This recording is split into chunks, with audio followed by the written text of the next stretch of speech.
Hello, and welcome back to Academic K-pop Analysis. This video is the second part in the series, so if you haven't watched the first one, please do that before continuing to watch this video. Otherwise, it won't make much sense. I'll link the first part above and in the description.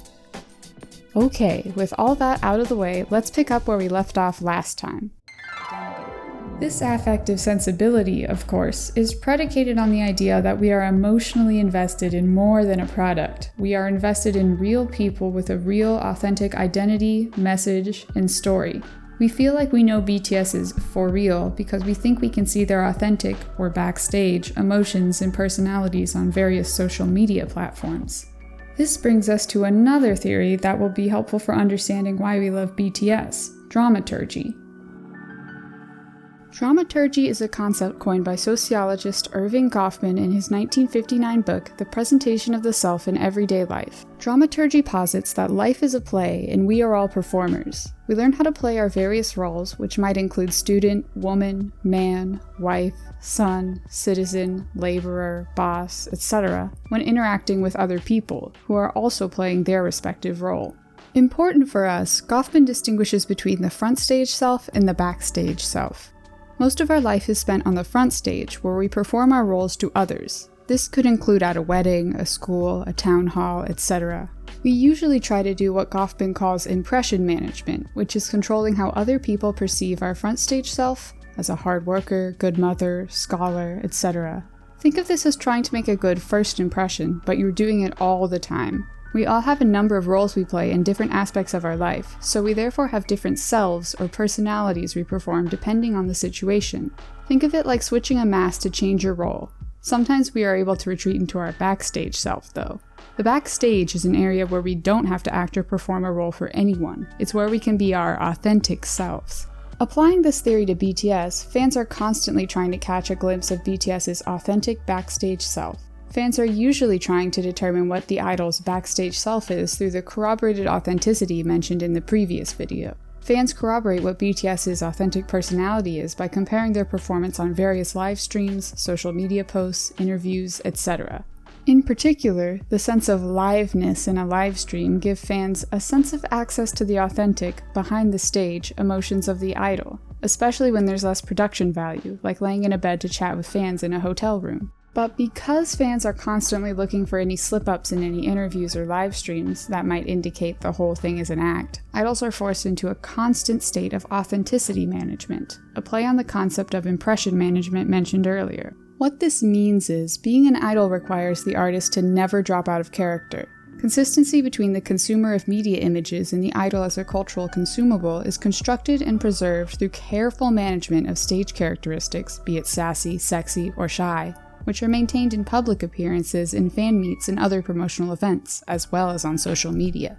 This makes me think of how worried fans get when they detect that a certain member is acting a bit less energetic than usual, and come up with all kinds of theories for what happened to make them feel this way. The mask slipped a bit, and it causes fans to freak out. This brings us to the title of the video.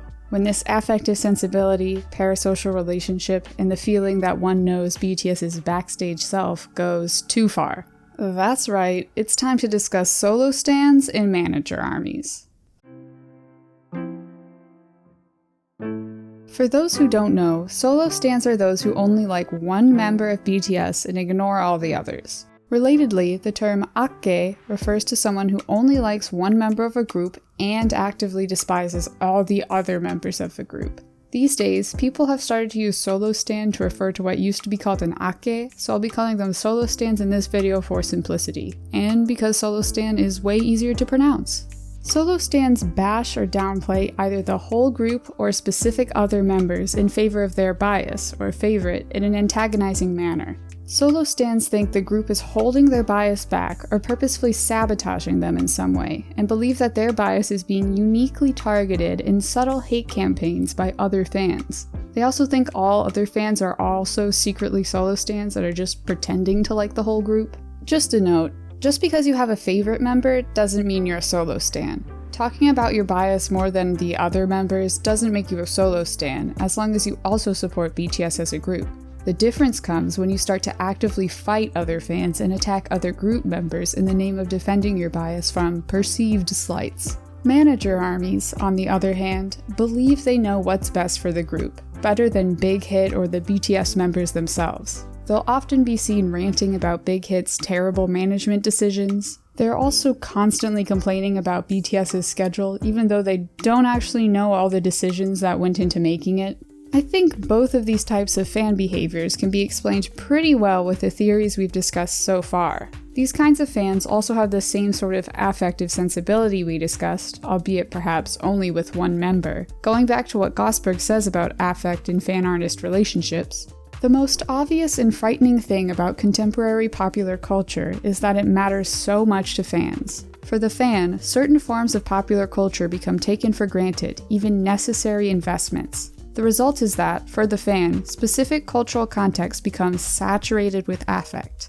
The relations within the context are all defined affectively, producing a structure of affective alliances. Some fans are more deeply saturated in affect than others, and how saturated one is changes over time. This makes certain parts of the fan-artist and fan-to-fan relationship matter so much more to those saturated fans than to others, because they've invested so much of themselves and tied their identity to being a fan. For example, if you've tied so much of your identity to loving J-Hope and only J-Hope, you might feel like you have to perform your role to others and define all of your relationships within the BTS fandom as being the biggest J-Hope fan who protects him from harm. If J-Hope's tweet doesn't get as many likes as another member, it feels like a personal attack on your fave and also your identity. For a manager army, they might have tied a lot of their identity to being the very best promoter and supporter of BTS.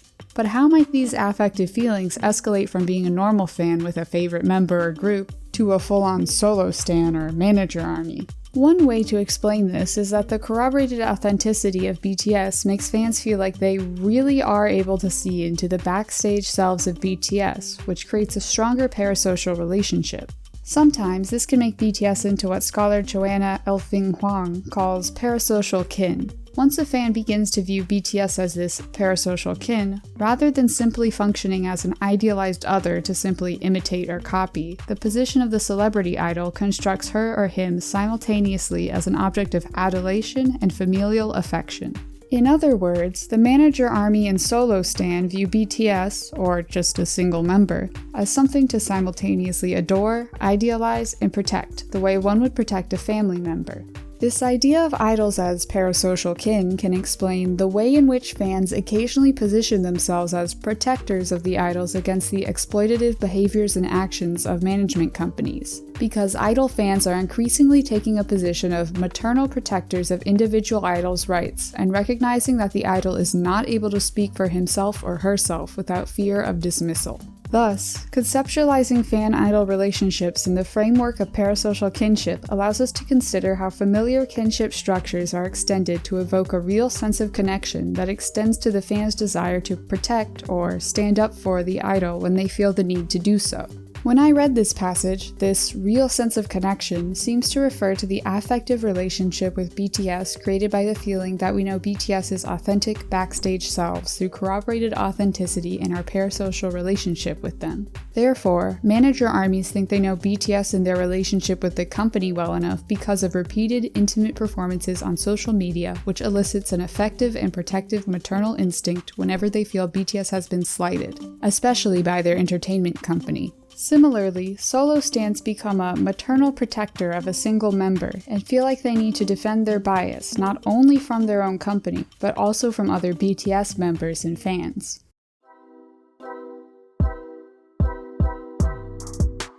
I want to caution here that this video isn't saying that everybody who criticizes Big Hit is a manager army, or that everyone who talks about one member more is a solo stan. This video isn't meant as a weapon to attack others, it's meant to explain and utilize some of these academic theories in a more entertaining and easy to understand way. It's also meant to make all of us reflect on the fact that we can fall into these same traps very easily ourselves if we aren't careful.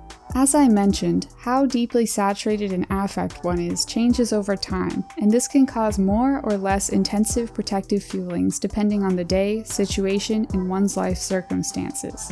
So this is a cautionary video to remind everyone that we don't really know BTS's true backstage selves and that there are aspects of your identity apart from being an army. You don't need to perform being a big-name fan all the time to be a good fan.